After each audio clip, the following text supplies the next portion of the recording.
जी अस्सलाम वालेकुम। उम्मीद है कि आप लोग सब ठीक ठाक होंगे। रावलपिंडी टेस्ट के तीसरे रोज़ इंग्लैंड ने अपनी दूसरी इनिंग 20 रन्स पर 3 खिलाड़ी गंवाने के बाद दोबारा शुरू की। तो इंग्लैंड को पहले मैच में ट्रिपल सेंचुरी बनाने वाले हैरी ब्रूक से एक बड़ी इनिंग की उम्मीद थी, लेकिन हैरी ब्रूक जो रूट के साथ मिलकर अपनी टीम के स्कोर को सिर्फ 66 तक ही ले जा सके।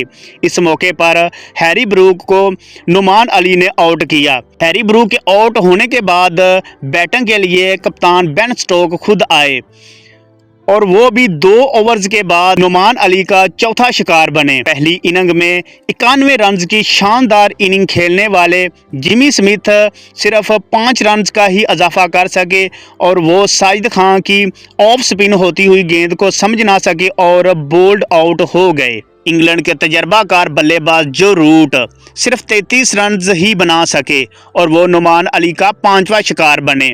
इंग्लैंड के टेल एंडर साजिद खान के आगे रेत की दीवार साबित हुए। पहले उन्होंने रेहान अहमद और बाद में गेट्स एटकिंसन को आउट करके इंग्लैंड को मजीद मुश्किलात का शिकार कर दिया।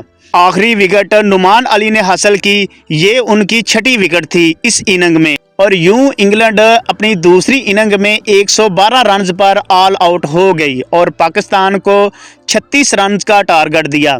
पाकिस्तान जब इस टारगेट को अचीव करने के लिए मैदान में उतरा तो पाकिस्तानी ओपनर ने जारहाना अंदाज अपनाया और पहले ही ओवर में 10 रन्स बना डाले, लेकिन 14 के मजमूई स्कोर पर किचलेंच ने सैम अयूब को एलबीडब्ल्यू आउट करके पाकिस्तान को पहला झटका दिया। सैम अयूब के आउट होने के बाद कप्तान शान मसूद खुद बैटिंग के लिए आए और आते ही लगातार 4 बॉलों पर 4 चौके लगा दिए और पाकिस्तान को अंडर प्रेशर करने की इंग्लैंड की ख्वाहिश को नाकाम बना दिया।